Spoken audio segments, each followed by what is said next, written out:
ಬಂಡಪ್ಪ ಬಸಪ್ಪ ಉಳ್ಳಾಗಡ್ಡಿ ಅವರು ಟೆರರಿಸ್ಟಿಗೆ ಸಂಬಂಧಪಟ್ಟವರ? ಇನ್ನೇನು ಗಾಂಧಿ ವಂಶಕ್ಕೆ ಸಂಬಂಧಪಟ್ಟವರ? ಒಂದು ಪ್ರಶ್ನೆಗೆ ಇನ್ನೊಂದು ಪ್ರಶ್ನೆ ಉತ್ತರ ಅಲ್ಲ. ಉತ್ತರ ಗೊತ್ತಿದ್ದು ಪ್ರಶ್ನೆ ಕೇಳಿದ್ರೆ? ಬಂಡಪ್ಪ ಮತ್ತು ಅವ್ರ ಸ್ನೇಹಿತರಿಗೂ ಬಾಂಬೆ ರಾಥೋಡ್ ಅವ್ರ ಜೊತೆ ಸಂಬಂಧ ಇತ್ತು ಅಂತ ನಿಮ್ ಕೈಯಲ್ಲಿ ಪ್ರೂವ್ ಮಾಡಕ್ಕಾಗತ್ತಾ? ಎಸ್. ಹಾಗಿದ್ಮೇಲೆ ಅದಕ್ಕೆ ಯಾವ ಸಾಕ್ಷಿ ಸೆಟಪ್ ಮಾಡಿದಿರ ಅಂತ ನಾನು ತಿಳ್ಕೊಬಹುದಾ? ಸೆಟಪ್ ಮಾಡೋದು ನಿಮ್ ಕೆಲಸ, ನಮ್ ಕೆಲಸ ಅಲ್ಲ. ಮಾತ್ ನಾ ಸ್ವಲ್ಪ ಹಿಡಿತದಲ್ಲಿ ಇಟ್ಕೊಂಡು ಮಾತಾಡಿ. ಕೇಳೋ ಪ್ರಶ್ನೆ ಕೇಳಿ, ಮಾತು ಹಿಡಿತದಲ್ಲೇ ಇರುತ್ತೆ. ಮಿಸ್ಟರ್ ಕೃಷ್ಣಮೂರ್ತಿ, ಕೇಸಿಗೆ ಸಂಬಂಧಪಟ್ಟ ಪ್ರಶ್ನೆಗಳನ್ನ ಮಾತ್ರ ಕೇಳಬೇಕು. Sorry sir. ಸರ್, ಈ ಕೇಸಿಗೆ ಸಂಬಂಧಪಟ್ಟಿರೋ ಸಾಕ್ಷಿಗಳನ್ನ ವಿಚಾರಣೆ ಮಾಡೋದಕ್ಕೆ ತಮ್ಮ ಅನುಮತಿ ಕೋರ್ತೀನಿ. ಪ್ರೊಸೀಡ್. ಸರ್, ಸಾಕ್ಷಿನ ಕರ್ಕೊಂಡ್ ಬರ್ತಾ ಇದಾರೆ. ಇನ್ನೊಂದು ಸ್ವಲ್ಪ ಕಾಲಾವಕಾಶ ಕೊಡಿ ಅಂತ ಕೇಳ್ಕೊತಾ ಇದ್ದೀನಿ. ಎಸ್.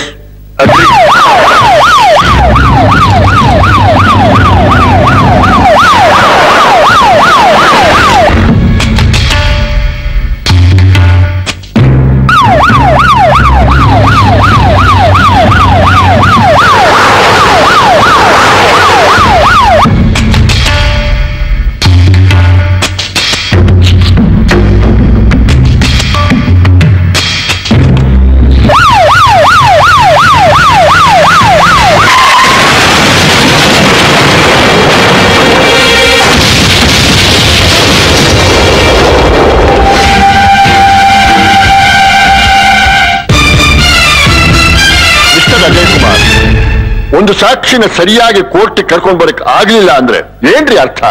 ಕ್ಷೇಮ ನೀವಪ್ಪ.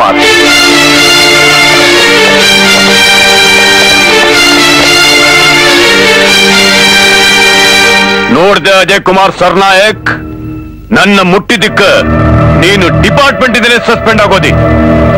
ಹೌದು, ನನಗೂ ಭಯೋತ್ಪಾದಕರಿಗೂ ಸಂಬಂಧ ಐತಿ. ಹಾಗಂತ ನಾನ್ ಹೇಳಿದ್ರು ನೀನ್ ನಿಲ್ಲಿಸೋಕ್ ಸಾಧ್ಯನೇ ಇಲ್ಲ. ನೋಡ್ದೇನೆ ಕೋರ್ಟಿಗೆ ಬರ್ತಿ ಸಾಕ್ಷಿನ ಹ್ಯಾಂಗ್ ತಡ್ದೆ ಅಂತ. ಹಂಗೂ ನೀನ್ ಸಾಕ್ಷಿನ ಕೋರ್ಟಿಗೆ ಕರ್ಕೊಂಡ್ ಬಂದಿದ್ರು ಕಾನೂನ್ನೇ ಬೆಲೆ ಕಟ್ಟಿ ಕೊಂಡ್ಕೋತಾ ಇದ್ದೆ. ನೋಡು, ಪ್ರಪಂಚದಾಗ ಪ್ರತಿಯೊಂದಕ್ಕೂ ಒಂದ್ ಬೆಲೆ ಐತಿ. ಹಂಗ ನೀನು ನನಗ್ ಬೇಕಾದವನಾಗಿದ್ದಿದ್ರ ನಿನಗೂ ಒಂದ್ ಬೆಲೆ ಕಟ್ಟಿದ್ದೆ.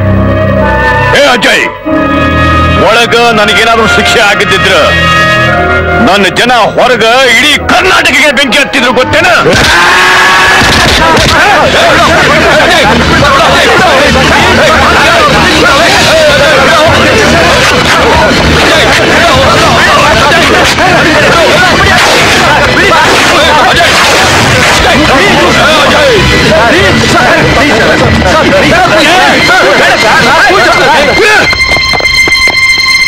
ಕರ್ನಾಟಕಕ್ಕೆ ಬೆಂಕಿ ಹಚ್ಚಿ ನೀನು ಹೋಗಿ ಪಾಕಿಸ್ತಾನದ ಇರ್ತೀಯ? ಬೆಂಕಿ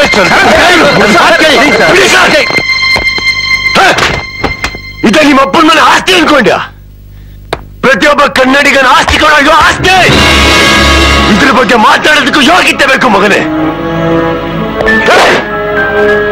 ನಾನು ಸಸ್ಪೆಂಡ್ ಆಗಿರೋದು ಬರೀ ಡ್ಯೂಟಿಯಿಂದ ವಾಪಸ್ ಬರ್ತೀನಿ. ಆಗ ಇದೇ ಜನಗಳ ಎದುರುಗಡೆ ನಿನ್ನ ಬಣ್ಣನ ಬಯಲ್ ಮಾಡಿ ನನ್ನ ಮಗನೇ ಈ ಸೊಸೈಟಿಂದಾನೆ ನಿನ್ನ ಸಸ್ಪೆಂಡ್ ಮಾಡಿಲ್ಲ. ಹುಬ್ಬಳ್ಳಿ ಮಂಡಲ್ ಹುಟ್ಟಿರೋ ಗಂಡಿ ಅಲ್ಲ.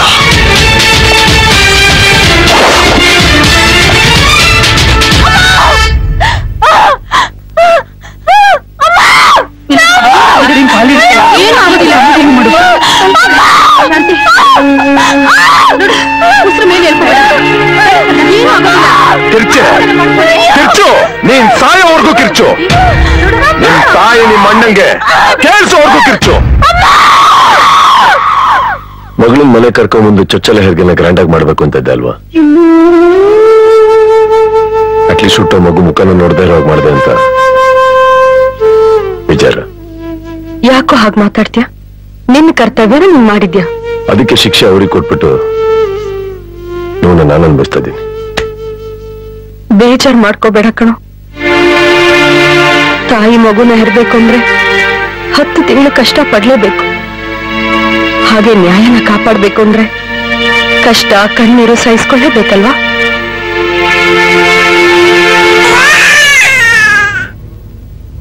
ಏನಾತು? ಗಂಡು ಕೂಸು ತರಳು ಬಳ್ಳಿ ಸುತ್ಕೊಂಡು ಹುಟ್ಟೈತಿ. ಹೋಗ್ತಾನ? ಹೋಗಲ್ವೋ? ಕಳಿಸ್ಕೊಡ್ತಾನ? ಕಂಸನ್ ಕೊಲ್ಲೋ ಶ್ರೀಕೃಷ್ಣ ಈ ಮನೆಯಾಗ ಹುಟ್ಟಿದಾನ. ನಿನಗ್ ಹುಟ್ಟಿರೋನು ಅಜಯ್ ಕುಮಾರ್ನಾಗ ಮೃತ್ಯು ಕಣೋ. ಅಂದ್ರ ಕರ್ಣ್ ಸುತ್ಕೊಂಡು ಹುಡ್ದೋರು ಹೋದ್ರು ಮಾವನ್ ಸಾವಗ ಕಾರಣ ಆಗ್ತಾರ. ಅದಕ್ಕ ಕರ್ಣ್ ಕಟ್ ಮಾಡಕ ಈ ಯಮನ ಆಸ್ಥಾನಕ್ಕ ಅವ ಬರ್ಲೇಬೇಕು. ನಾನು ಹೋಗ್ತೀನಮ್ಮ. ಅವ್ರಿಗೆ ಅವಮಾನ ಆಗಿರೋದು ನನ್ನಿಂದ ತಾನೇ. ನನಗೇನ್ ಬೇಕಾದ್ರೆ ಹೇಳಿ ಅವ್ರು. ಆದ್ರೆ ನನ್ನ ತಂಗಿ ತನ್ನ ಪಾಲಿಗೆ ತವರಿಲ್ಲ ಅಂತ ಕಣ್ಣೀರ್ ಹಾಕಿ ಮಾಡ್ತಾರೆ.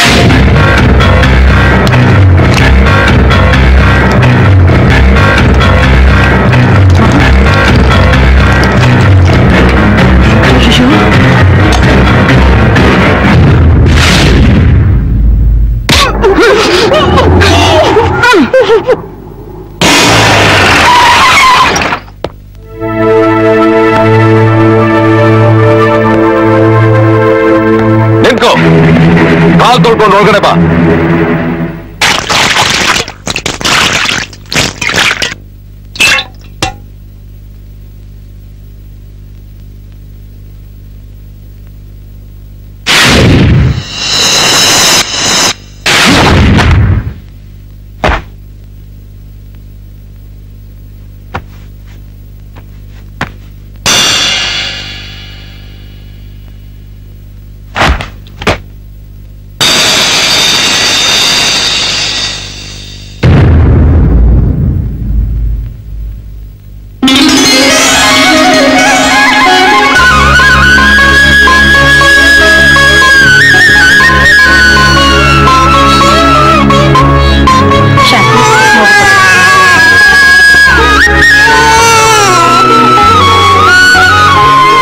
ಚಂದ ಮಾಮನ್ ಹಂಗಿರೋ ನಿನ್ನ ಅಡೇಲ್ ಮುಖನ ಎಣ್ಣಿ ಒಳಗ್ ಚಲೋ ನೋಡ. ಮೊದಲನ ಸರ್ತಿ ಕೊನಿ ಸರ್ತಿ ಅಂದ್ರ ಮತ್ತ ನೀವು ನಮ್ಮ ಮನಿಗ್ ಬರ್ತೀರೇನ, ನಮ್ ಗೋಳ್ ನೋಡ್ತೀರೇನ ಅಂತ.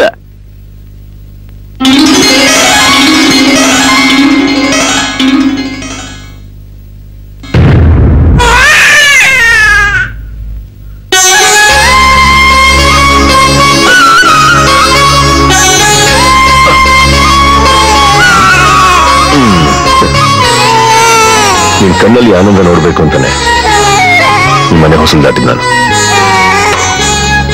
ಹೋಗ್ಬರ್ತೀನಿ. ಅಣ್ಣ, ಬರೀ ಹೋಟೆಲ್ ಹೋಗ್ತಿದ್ಯಾ? ಸ್ವಲ್ಪ ನೀರಾದ್ರೂ ಕುಡ್ಕೊಂಡು ಹೋಗೋಣ. ಇದೇನ್ ಶಾಂತಿ, ಅನ್ನ ತಿಂದು ಹೋಗೋಣ ಅನ್ನೋದ್ ಬಿಟ್ಟು ನೀರ್ ಕುಡ್ದು ಹೋಗು ಅಂತಿದ್ಯಲ್ಲ. ಇಲ್ಲ, ಹೊಟ್ಟೆ ಇಲ್ಲ. ಮನೆಗ್ ಬಂದ ಅತಿಥಿಗಳಿಗೆ ಊಟ ಹಾಕದೆ ಕಳ್ಸೋ ಸಂಪ್ರದಾಯ ನಮ್ದಲ್ಲ. ಊಟ ಮಾಡ್ಕೊಂಡು ಹೋಗ್ರಲ್ಲ. ಬೇಡಿ, ನನ್ ಟೈಮ್ ಆಯ್ತು. ನನ್ ಕಳಿಸ್ಕೊಡ್ತೀವಿ, ಖಂಡಿತ ಕಳಿಸ್ಕೊಡ್ತೀವಿ. ಮೊದಲು ಊಟ ಮಾಡ. ಇಲ್ಲ, ಬೇಡ. ಅಣ್ಣ, ಸ್ವಲ್ಪ ಊಟ ಮಾಡ್ಕೊಂಡು ಹೋಗೋಣ.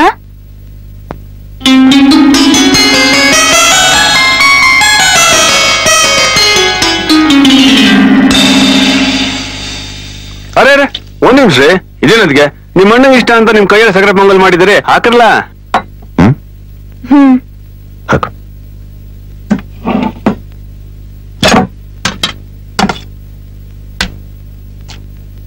ಸಾಕು ಸಾಕಮ್ಮ.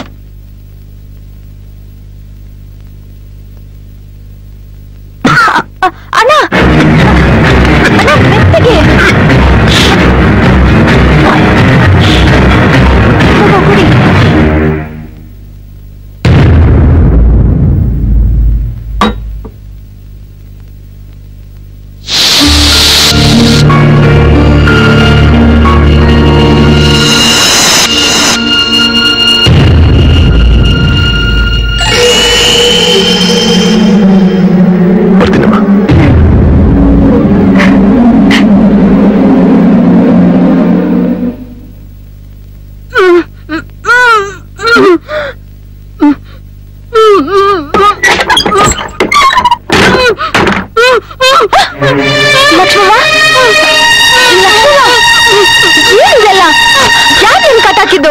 ನನ್ನ ಹಂಗಿರ್ಲಿ ಬಾ, ಮೊದಲು ಹೋಗಿ ನಿಮ್ಮ ಅಣ್ಣನ್ ಕಾಪಾಡ್ರಿ. ನೀವು ಮಾಡಿದ ಪೊಂಗಲ್ನಾಗ ಅವರು ವಿಷ ಕಲ್ಸ್ಯಾರ.